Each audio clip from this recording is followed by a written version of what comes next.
Hello, we're at day 10 and it's time for another quick strike!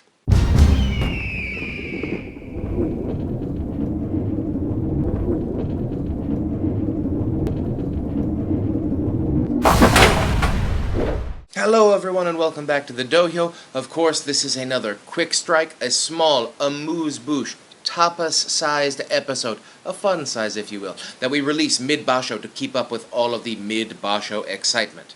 So spoiler alert, if you have not watched through day 10 of the March 2022 Basho, go, watch the day, and then return to us. Okay, so the news is Takayasu, undefeated, alone on the leaderboard. So the question is this going to be the number one first Takayasu Yusho, or will this be like number 6 on Takayasu's big second half fades? Most recently, March of last year, where we all thought, he's gonna win his first, and then ended up dropping 4 of his last 5. So personally, I love it when we can spread the love around a little bit. I would love if Takayasu managed to pull it out, but he's gotta earn it.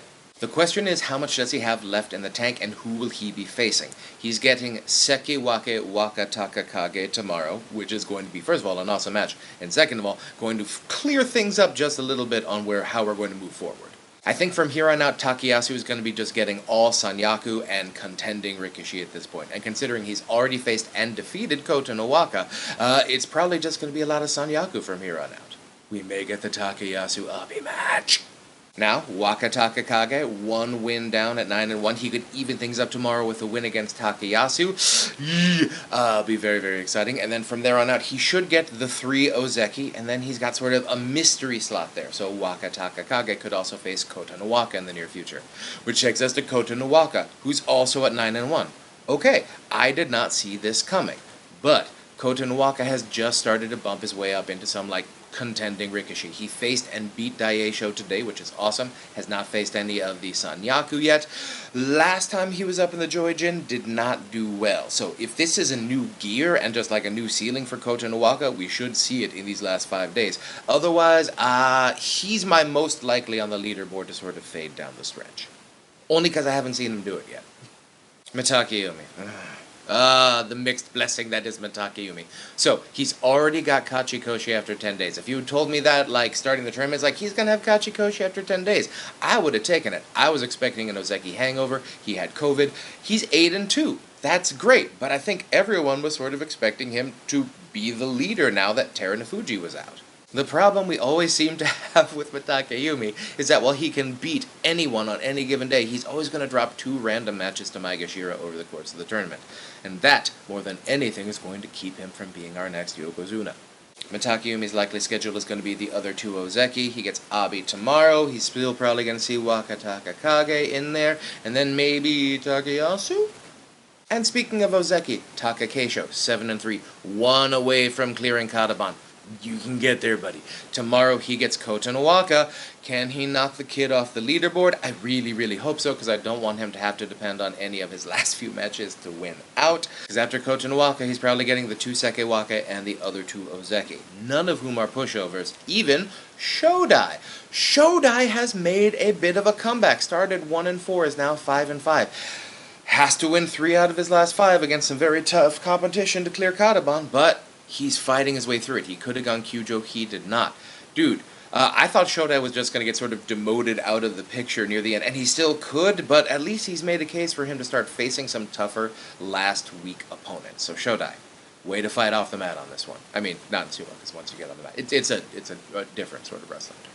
Some surprise failures we've been having. Meisei and Ura, 1-9. Woo. Meisei looks a little bit hurt. I would not be surprised if he comes back a much stronger next tournament after he takes a little bit of a tumble down the Bansuke. Ura! We're going to talk a bit more about this on the full Basho recap, but I think we are seeing the limits of Ura's sort of, the bag of tricks sort of sumo. We'll talk about this a little bit more. Some surprise happiness, Tochinoshin, 7-3. Okay, 1 more, he breaks the Makekoshi streak, he'll start bumping his way up the Bansuke. This could give us years more of Tochinoshin. And Enho, 7-3 down in Juryo. Now, Juryo is looking fascinating. Kitanowaka has a 9-1, so he's leading the pack down there. But then, there are 4 people with 8 wins and 2 at 7. So there could be a giant multiple-car playoff on the final day for Juryo, which you know I love. And also, Oho, who was a recent Makuuchi debutant, bopped down to like Juryo 1. He's got his Kachikoshi. He's coming back up. So this takes us to who's going on the Juryo train. Well, we have about 7 Makuuchi wrestlers who at this point could have demotable records. But right now, other than Oho, who I think is pretty much a lock, we have like 1 to 5 more slots in Juryo to see who's going to come up. I think it's going to end up being like 3 people get promoted up from Juryo. So if it's only 3, we're going to see who gets bumped down. But there are a lot of people who I would be very worried about in Makuuchi, like Ichi Yamamoto, Kageyaki, Aqua. Chionokuni went Kyujo, so he's probably one of those spots going down. Ishiura is going to be real close, because he's officially going to have a 1-14. So hopefully he'll stay up, but we'll see. It's all going to depend on how many guys in Juryo are promotion-worthy. I mean, guys like Okanoumi and Sadanoumi in a regular tournament might be worried about demotion, but I think there just aren't going to be enough promotables for them to worry. This tournament has been amazing, and I can't wait to see the exciting conclusion. I'll see you soon for the recap. Thank you for joining us on this quick strike!